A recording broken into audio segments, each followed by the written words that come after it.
Hi everybody, how's it going? Today I'm going to do a 4K Blu-ray review for you of Invasion of the Body Snatchers, the 1998 remake directed by Philip Kaufman. And this is by Kino Lorber. This is who it's distributed by. If you're up and up with Blu-rays and stuff, Kino Lorber is a boutique house. They do really good transfers and they started doing 4Ks. So I picked this one up and I want to mostly talk about the visual stuff for you.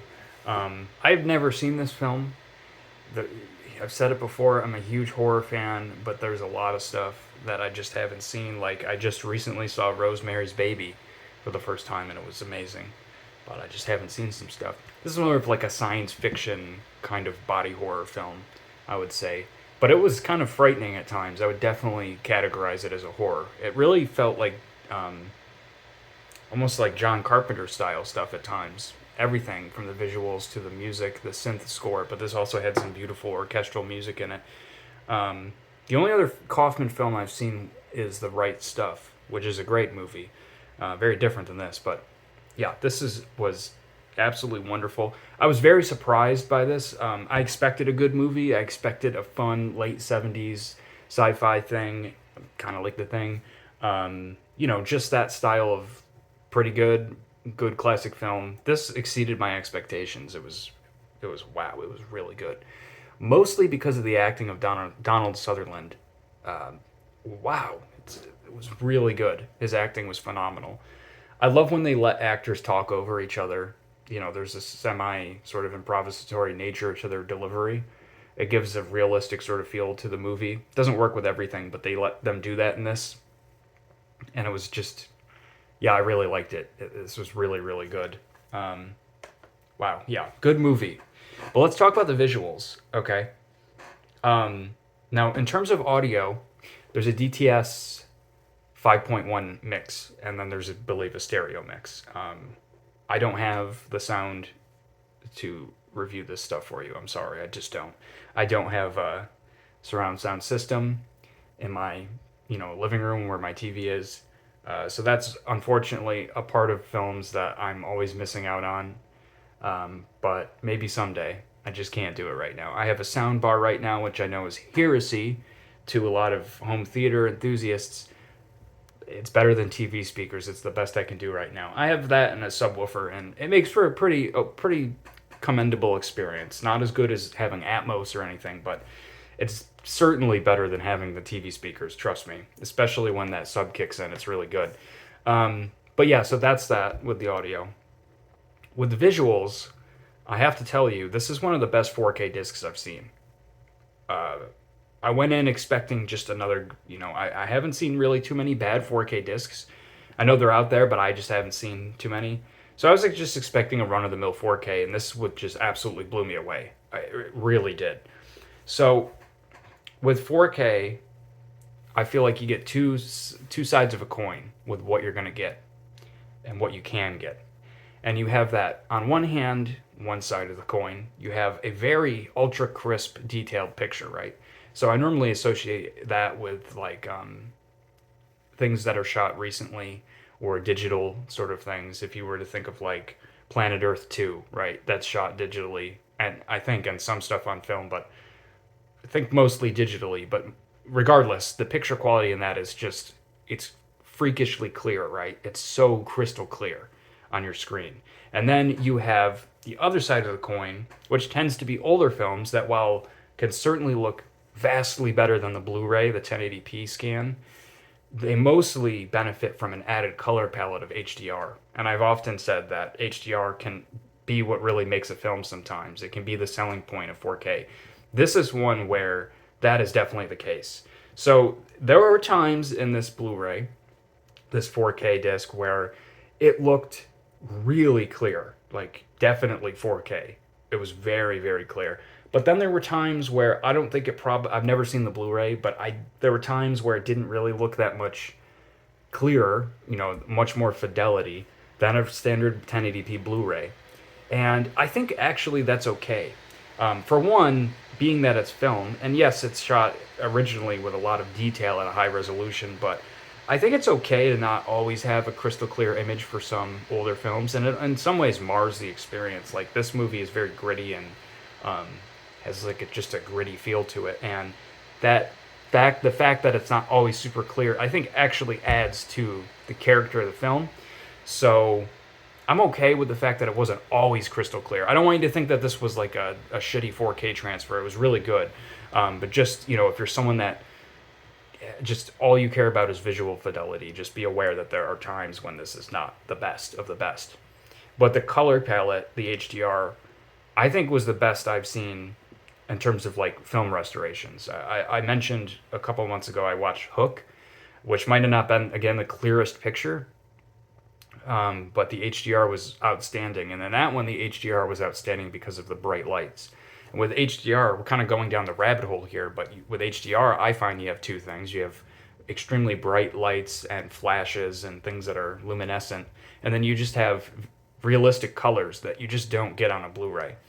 And this was more of that realistic color thing. And the more I watched it, the more I was like, I can't watch this on Blu-ray, man. Like I'm not going to. I mean, I have the Blu-ray, but it doesn't even make sense to go back. It'd be hard to. The colors in this were so warm and vivid. The sky, there's so many good scenes I could point out. There's scenes of Leonard Nimoy and Donald Sutherland talking, and there's the sky in the background. It's just so realistically blue looking and deep. And Leonard Nimoy's red sweater he's wearing was just so vividly red, right? It's just these things there. It's something that's hard to I can't show you this. I can't explain it. You have to see it for yourself, right? If you don't have HDR capabilities, you're just never going to see that. So you have to have HDR to experience what I'm talking about. It's just one of those, I feel special watching this kind of moments. The nighttime scenes were so black. And now I'm watching on a very good OLED TV, so the black levels are great. But yeah, those nighttime scenes. I watch my movies in the dark. So there were scenes where pretty much my whole freaking room was just in the dark. And there was a couple, you could see like a couple things happening. Like there's a scene where they're hiding under a stairwell. And it was just pitch black except for their eyes between the slits. And it almost like changed the context of the scene. So the black levels, the colors. Now you do get a couple scenes with bright lights, which is really my favorite thing with HDR, where again, if you've never seen it, it's something else, man. There's a couple scenes with fireplaces and stuff.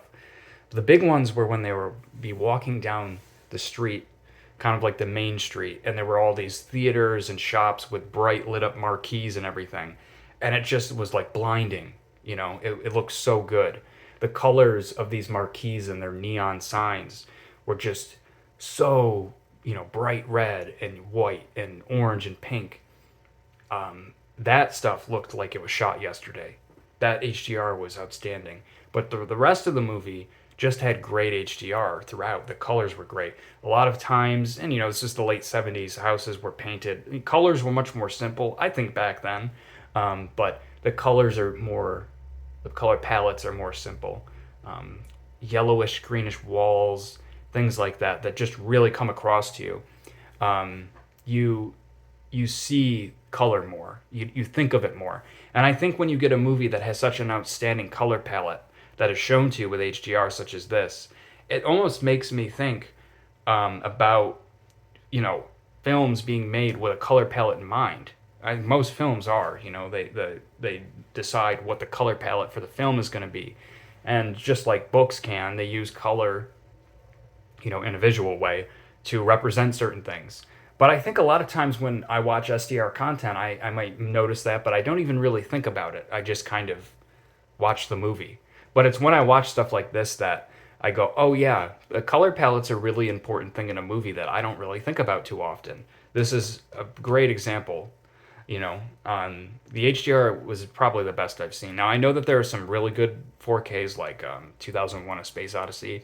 I have that. I haven't seen it yet, but so far this is the best HDR I've seen.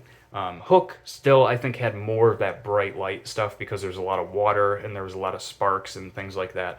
But in terms of just overall colors that are just colors that it's almost like you're seeing into the screen in a way. Or if I could get esoteric for a minute, like you're seeing colors you've never seen before. That's kind of what it's like. Um, yeah, so I know I'm going on a long time about simply just the HDR, but wow. If you haven't seen this on 4K and you like this film, get it. Okay? Visual, I'm going to just give it an A. I know it's not the absolute most crisp 4K I've seen in terms of visual fidelity, but that's okay. It was just very filmic. I think it looked like a film. It all came together. This is one where I thought, oh, it's all coming together now. You know, it's not just about the visual fidelity. It's about that and how much data can be shown now. You know, the colors, the film grain. There's a lot of film grain in this film. And when I first started watching it, I almost thought, you know, I've always said I like film grain. I think it adds a character and can act as a character in a film. So I kind of miss it sometimes in modern films. But it was very extreme. I thought almost like, oh, this might be too much. Like it's kind of dirty. But as the movie went on, it almost served to like soften the image a bit and kind of lull me into a sense of safety in a way. So yeah, this was just this gets an A, okay, overall for visual quality. I was so impressed by the color palette, by the bright lights, the black levels. I can't get over that color though, man. I'm going on like a broken record, but it was just so vivid and beautiful. And it really made a big difference. And I'm going to spoil this, but hey, this movie's been out for like 40 years. But the scenes where earlier, when things are just starting, and I loved in this movie, by the way, how things just hit the fan so quickly. Like pandemic, like it just escalated so quickly. And you knew very early on they're not getting out of this, but it was just a chase movie. They just were screwed, and it was just about seeing how this went. Not that they're going to get out of it, but just seeing where it went. And the sky, as I mentioned, was very, vividly blue, and the colors were great. And then really at the end of the movie, when it's totally hopeless, how the sky had all the color taken out of it. Of course the trees are dead and everything, but just the color palette swapped. And that's really when I was at the very end thought, man, the color's really good in this movie, and I can actually see it. So awesome release. I picked this up for like $9, okay? Go on Amazon. As a matter of fact, let's do it live. I'm going to see. I hate Amazon, but sometimes I do indulge. Invasion of the Body Snatchers 4K. I know this is really impromptu, but okay, so $13.50 for this. That's a fucking amazing price. $13.50 for this is one of the best I've seen. I recommend you pick it up if you're a collector or a fan of this. Absolutely get it. There are a lot of special features on here. There's quite a bit. They're on the regular Blu-ray, as tends to be the case for space, reasons. So there's a lot of good stuff here. It's totally rewatchable.